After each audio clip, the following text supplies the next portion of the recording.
ప్రతి ఆలయ ద్వారం భక్తుల్ని పునీతుల్ని చేసే ఉత్తర ద్వారం అవుతుంది. వైకుంఠ ద్వారం అనగానే మనకి తిరుమల గుర్తుకొస్తుంది.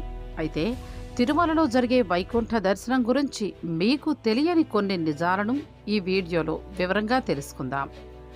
మార్గశిర మాసం శ్రీ మహావిష్ణువుకు అత్యంత ప్రీతికరమైంది. ఈ నెల మధ్యలోనే ధనుర్మాసం ప్రారంభమవుతుంది. శ్రీరంగనాథునికి అవతరించిన శ్రీహరిని గోదాదేవి ధనుర్మాసంలో భక్తితో పూజించి తన భర్తగా పొందింది.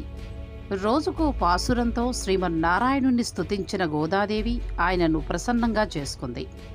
ఇక పుష్యమాసంలో వచ్చే శుక్లపక్ష ఏకాదశినే వైకుంఠ ఏకాదశి, ముక్కోటి ఏకాదశి, పుత్రద ఏకాదశి అని పిలుస్తారు.